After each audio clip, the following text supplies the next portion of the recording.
Well, hey there, it's Jen. And Alka, welcome back to this is number what, Sure. four? Four in our 10-part series. When when we first started out on Zazzle, we both wished that we would have had someone to talk to because we had a lot of questions that maybe are simple questions, but they're monumental at that point in time. And so we're going to do this 10-part video series. Make sure you watch all of them because they're all the questions that we had when we first started out that we wish someone would have told us. It would have made our life a lot easier, a lot Yeah. less stress, a lot less frustration, and a lot less chance of us quitting before we get to the end. Because Jen and I have sold over $15 million worth on the Zazzle platform. And we've helped our clients now to sell over $165 million on the platform combined. And who knows where we would have been if we wouldn't have been able to figure these questions out. And this is what we want for you. We don't want you to get stuck here. We want you to go like, hey, this was an awesome idea to look into Zazzle. But now that I'm stuck, like make sure you don't stop, right? So Mhm. this is the fourth in the series. Make sure you watch all the other ones. And let's just get started with this one. It's very important. It's a question we get asked a lot, and it keeps people stuck. And if you're stuck here, it's okay. You're going Mhm. to be fine because we're going to give you some helpful hints, and we're going to make sure it doesn't, become an issue anymore for you. All Yeah. right, so let's get Eh, into this. So part number 4 is my designs look blurry or low quality. And this might actually pertain more so to designers who are uploading their own artwork, especially if you were a watercolor artist, for example, and or you do drawings, etc., where you're taking a picture or a scan of your original artwork and then uploading it to the Zazzle marketplace.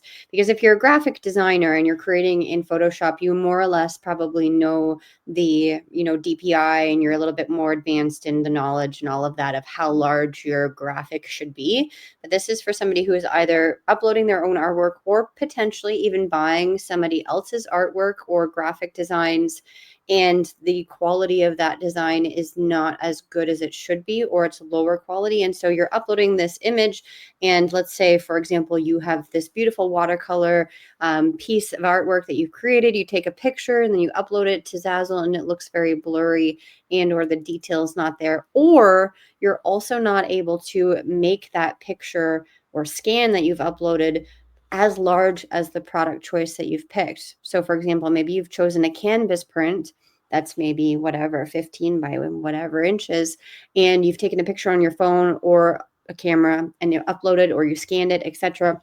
You have your image, then you start to blow it up and try and have it on this large printed item that's a product that's going to be printed from Zazzle, and it's giving you these warning signs because the quality of the image is not large enough and detailed enough. Yeah. And that might just make you feel really overwhelmed because you go like, well, I thought I did everything right. Yeah. And how the heck do I make it bigger? And how do I not make it blurry? Or how do I increase the quality? And so all of these make like the downside is that you might try to put it up and you might try to put like a lower quality image on something that's smaller and try to sell it at the smaller size, but really somebody would like to have it bigger. Like they're going to want it bigger. And then when they try to do that, then the customer is going to get really upset because they won't be able to. They'll get the the same message that you got when you were trying to put it on that product that was the right size. And then yeah, you're not Well, going to be happy campers on the customer side.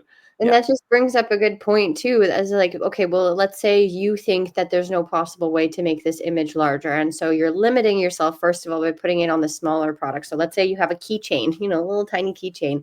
And so you're only then selling that image on the keychain. And then when somebody, let's say, like Alka mentioned, a customer says, okay, well, the keychain looks really nice, but I don't particularly need a keychain. Maybe I want it on a mug, or maybe I want it on a backpack or a t-shirt or whatever that may be, Or a because canvas. or a canvas, because we are talking particularly about artwork here where it's transferable to other products. And then they get that warning sign. But you, first of all, only limited yourself to selling the smaller sized product. And then your customers will be frustrated and probably most likely return or not even buy the product because they're getting that warning sign initially. And plus, if you're sticking to the smaller quality image, and as Jen said, you just put it on a keychain, how is someone who wants a canvas print of this lovely artwork going to find your image on a keychain? Because that's the only thing Zazzle would let you publish because of the low quality. When and I'm like, what my example was, like, you'd put it maybe on like an 8x10 of a canvas, and then the person wants to actually have it as a 11x14, and then they get a warning sign. But either way, like, it's just going to stop you from making money on the platform, period.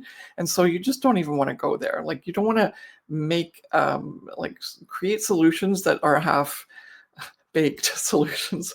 I was going to say another word, but I can't. You want to have a good solution so that you're not going to look as if you're not professional, right? It's in this day and age, you can't. Like, you just got to level up and you just have to get the information as to how to be professional, because we're not in the beginning pioneer stages of online business. You just have to be at the top level of your professional status to start with, because these things are really easily figured out. And so we're going to just walk you through some things. And here also, we're going to give you just some direction as to where to go to get those changes made so that you're just not going to have any of these issues. Okay. Mm-hmm. Yeah. So the solution then would be we tell our clients, and we've told publicly as well on our YouTube channel, 300 DPI is pretty much a safe zone. You can always upload, the 300 DPI is like the pixel quality, but as well, let's say, like, for example, Elka mentioned, you want to have it on an 8x10 or an 11x14, and you actually are capable of somehow creating that size image. I would even make it as like double the image, so that if you wanted to have the image be on a larger product, it can. Not that it's just in that constraint of the 8x10 or 11x14, etc. And I mean, this started out being like, when we first started, and you could still think that this is a way to do it, but we would literally create a Photoshop file for each different product type based on the size, right? But then when Zazzle put in the transfer this design to another product, and the customer can just go from one thing to another, you had to account for that product size variation. And so, as Jen said, we would make ours 300 DPI and huge, right? We'd have like one file that was maybe somewhere in the range of 11x14 inches, and then we'd have another one that was bigger. Yeah. And like, as much as we could to have Zazzle not say, "Hey, I can't upload this. This is too big a file." That's not even a problem anymore because of technology and everything else. But the idea is that 11x14 300 DPI item worked for everything that was like from this, like a sticker, all the way up to more than 11x14 canvas, because you can stretch it a little bit. And so then all of a sudden, things just didn't need to be an issue anymore. And Mhm. you want to do the same thing. You want to almost have one file that can handle like almost 50% of the sized items that are on Zazzle, so that people can just transfer from one design to another. And if Mhm. you can, go even bigger. Yeah.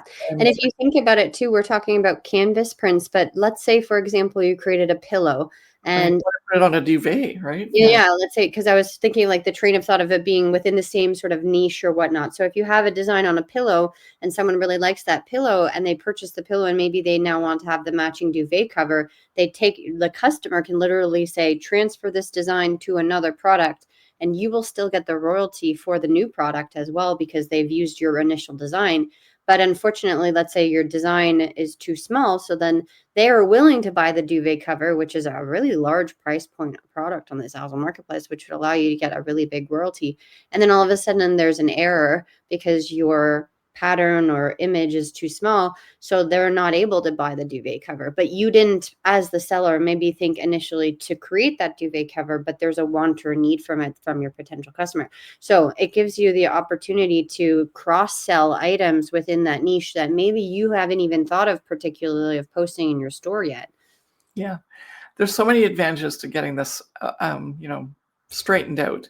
It's not just a matter of, oh, my images look blurry. It's actually like, that's the outcome, and what you want to do is that's the visual that you see, but it's not, what you're really trying to achieve. You're really trying to achieve a high quality image that you can upload as a graphic or a photo or like a, anything that you're uploading. And then you're going to make sure that it's big enough that people can just manipulate it and put, like, it's not even that they're changing it. It's just that they want to make it either bigger or smaller, right?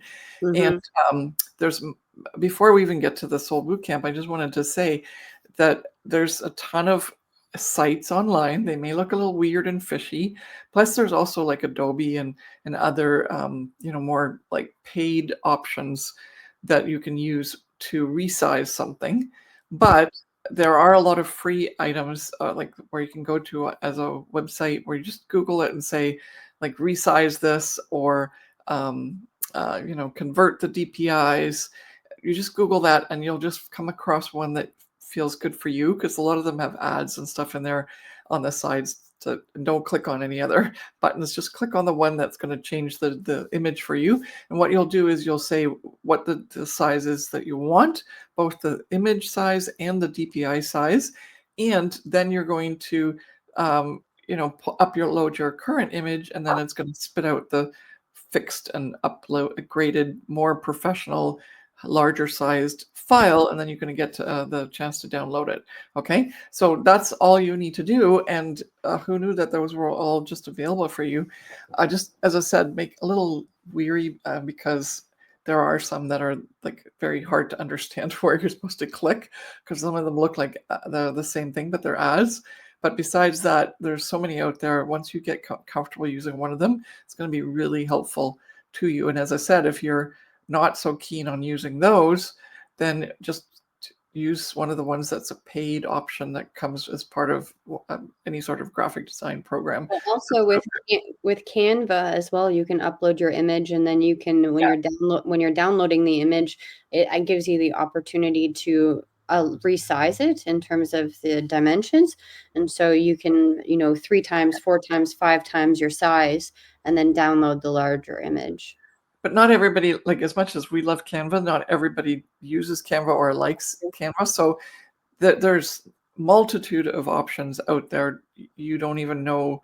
You just want to Google, and then you'll get lots of options. And based on what you're comfortable with, that's what you're going to use. And then that way you solve your problem. Okay, so lead us into the Soul Bootcamp.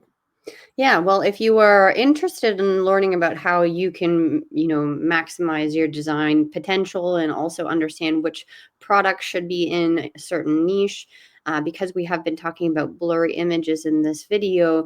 Blurry images is the topic, but then understanding how to utilize those images is the second thing, right? So if you now have crisp, clean, clear images that you want to upload on certain products, what are those images, and then how can you serve a customer and figure out your niche, and then hone in on what intentional products you can make? Because that is also a big question that you might have too. You're like, well, I have these beautiful images, what do I actually do with them now? And so if you need help understanding what to do with those images, or how to get into creating products on the Zazzle marketplace that are intentional, then we invite you to join our Sold Bootcamp. It is a 2-week intensive where we are taking you through from getting you from point A to point B, helping you understand your niche, understanding intentional products, and understanding promotion. And we are giving you personalized feedback on your homework that you're going to be doing in that 2 weeks, where Elke and I will be going in and looking at your brand, your niche, and your designs, and giving you a really great confidence boosters that you're doing the right thing, and also helping you get your questions answered, like exactly like today with my images are blurry, what can I do? Or how can I use these images on products to be intentional with those? And that's actually really important. I'm going to bring up a story of one of our clients that if he had been in this boot camp, then it would have saved him a lot of time and effort, because it was only after he did uploaded thousands and thousands of images that he thought were perfect, and he had them right because he knew how to not make them blurry, but then they didn't start to sell. And he goes like, well, what's wrong? Like, I have really beautiful images. They're gorgeous. I like them. And that turns out that he didn't really think about who would buy these. And so it's the blurriness and the low quality is actually just a minor hiccup. But the most important thing is what images do sell. And the Sold Bootcamp is going to really give you a really good understanding of what that is, so that you can actually go forward and make those choices and not waste time and money waiting around for stuff to sell that you posted that wasn't actually going to sell anyway, right? Yeah. Yeah, because the Zazzle platform is a unique platform with the aspect of customization and utilizing those images in a creative way. And so, if we're particularly talking to photographers or artists who are uploading their photography and or artwork, you can definitely sell on the Zazzle platform, but you have to be creative about it and understand the whole concept of integrating those designs or images into a product and serving the customer. And that's where Elke and I come in to give you that advice. Because as Elke mentioned, you could upload thousands and thousands of photos on Zazzle and not sell any of them because you haven't, catered to a customer's needs or wants yet. Yeah. So that's happening on March 5th to the 19th. The link is in the description of this video. Come and join us. And if you sign up early, then you get access to our pre-training on March 3rd and March 4th. We can't wait to see you in the Sold Bootcamp and get you from point A to point B, which is overwhelm, like getting over the overwhelm and the frustration and having a clear direction of where you should be going in your Zazzle store. Thanks so much for watching, and we'll see you there. Bye. Bye.